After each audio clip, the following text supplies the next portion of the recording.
Hi friends, मी कल्पना। आज आपण पुन्हा भेटत आहोत। आज मित्रांनो थोडंसं स्किन बद्दल जाणून घेऊ। आज आपण आपल्या स्किनची कशा प्रकारे काळजी घेतो, किती घेतो, कारण स्किन हा आपल्या बॉडीचा सगळ्यात मोठा ऑर्गन आहे आणि मग ह्या एवढा मोठा ऑर्गन आहे तर आपण त्याची काळजी कशा पद्धतीने घेतो हे पण जाणून घेणं महत्त्वाचं आहे। आपल्या स्किनचे मित्रांनो, आपल्या स्किनचे 3 लेयर राहतात आणि त्या 3 लेयर कोणकोणत्या आहेत हे माहित आहे का? जसं पहा, आपल्या ज्या स्किनच्या 3 लेयर राहतात त्यामधली पहिली लेयर राहते इपिडर्मिस, मग डर्मिस आणि हायपोडर्मिस। मग आता ह्या जे 3 लेयर राहतात तर त्या 3 लेयरची काळजी घेणं महत्त्वाचं आहे।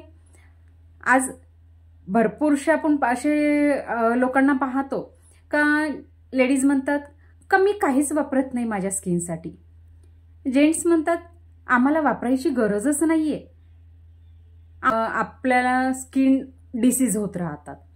याची कारणं काय, कोणकोणते आजार होतात स्किनचे हे पण जाणून घेणं खूप महत्त्वाचं आहे आणि त्याचं निराकरण कशा पद्धतीने करू ते पण जाणून घेणं खूप महत्त्वाचं आहे मित्रांनो। जसं पहा, आपण जेव्हा कुणाला पाहतो तर एकदम चेहरा ॲक्ने, पिगमेंटेशन किंवा मग डार्क सर्कल, स्पॉट्स किंवा मग अँटी एजिंग असे भरपूरसे आपल्याला आपण चेहरे पाहतो आणि आपली स्किन राहते ती 2 प्रकारची राहते, ड्राय आणि ऑइली राहते। तर मग असे काही जे काही आजार होतात, जे काही आपल्याला चेहऱ्यावर आजार दिसून पडतो, मग हा आजार होतो कशामुळे याचा कधी विचार केलेला आहे का? कारण जेव्हा आजार होतो तर त्याचं कारणही असेल। स्किन डिसीज होण्याची कारणं आपल्याला माहीत आहे का? कोणकोणती कारणं असू शकतात? जसं पहा, पोल्युशन आहे, स्मोकिंग आहे, डार्क सर्कल आहे, स्ट्रेस आहे, आपली लाईफस्टाईल आहे, आपल्या खाण्याची पद्धती आहे, आपण दिवसातून पाणी किती पित आहोत, त्याचबरोबर एजिंगचा सुद्धा आहे, ऑइली स्किन, ड्राय स्किन असे कारणं असू शकतात आपल्याला स्किन प्रॉब्लेम होण्यासाठी। जसं सोरायसिस सुद्धा स्किनचा होऊ शकतो। मग मित्रांनो, याचा कधी या आजारापासून आपण कसं निराकरण करू याचा कधी विचार केलेला आहे का? मित्रांनो, आपल्याला या आजारापासून वाचण्यासाठी आहार पण घेणं खूप आवश्यक आहे। मग तो आहार कोणता आणि कशा प्रकारचा घेतो हे पण माहीत असणं खूप महत्त्वाचं आहे। आपण दिवसभरात पाणी किती पित आहोत, कारण आपल्या शरीराला जास्तीत जास्त पाण्याची गरज असते। पाणी किती घेत आहोत, कलरफुल फ्रूट्स किती खात आहोत, हिरव्या पालेभाज्या किती खात आहोत, सोबतच कडधान्य किती खात आहोत आणि त्याचबरोबर जसं फिश ऑइल आहे, ऑलिव्ह ऑइल आहे, त्याचबरोबर vitamin D, vitamin A, vitamin C, vitamin E, zinc हे आपल्या शरीरामध्ये किती प्रमाणात जात आहे याचा पण विचार करणं खूप महत्त्वाचं आहे। कारण जेव्हा आपला आहार हा सात्विक प्रकारचा असेल तर निश्चितच आपल्याला स्किनचे कोणतेच डिसीज होणार नाही किंवा आपल्या फेसला अधिक सुंदर करण्यासाठी मग आपण काय करत आहोत?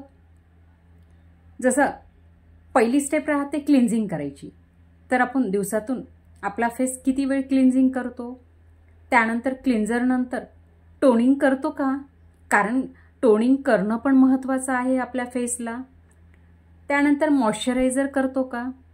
आणि मॉइश्चरायझर केल्यानंतर जे लोशन किंवा सनस्क्रीन वापरतो ते पण SPF 30 आहे का हे कधी आपण जाणून घेतलेलं आहे का?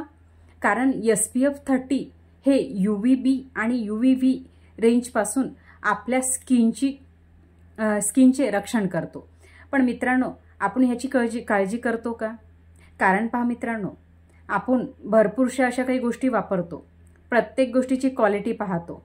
मग आपल्या स्किन हा ऑर्गन तर आपल्या शरीरातला सगळ्यात मोठा ऑर्गन आहे आणि जर स्किनसाठी जर आपण जे काही तुम्ही प्रोडक्ट्स वापरत असाल किंवा ज्या काही गोष्टी करत असाल, खरंच त्या चांगल्या आहेत का? आपल्या चेहऱ्याला सूट होण्यालायक आहेत का याचा कधी विचार केलेला आहे का? कपडा आपण क्वालिटीचा पाहतो, गाडी आपण चांगल्यातली चांगली घेतो, मोबाईल चांगल्यातला चांगला वापरतो। मग मित्रांनो, आपल्या स्किनसाठी चांगल्यातल्या चांगल्या गोष्टी कोणत्या वापरत आहोत याचा पण विचार करणं महत्त्वाचं आहे. म्हणतात ना, prevention is better than cure. आजार झाल्यानंतर सगळ्या काही गोष्टी करण्यापेक्षा आजार होण्याच्या आधीच जर आपण सगळ्या काही गोष्टीची काळजी केली तर खूप चांगलं आहे. मित्रांनो, माझा हा व्हिडिओ आवडला असेल तर निश्चितच लाईक करू शकता, शेअर करू शकता आणि माझ्या चॅनलला सबस्क्राईब करू शकता. So thank you.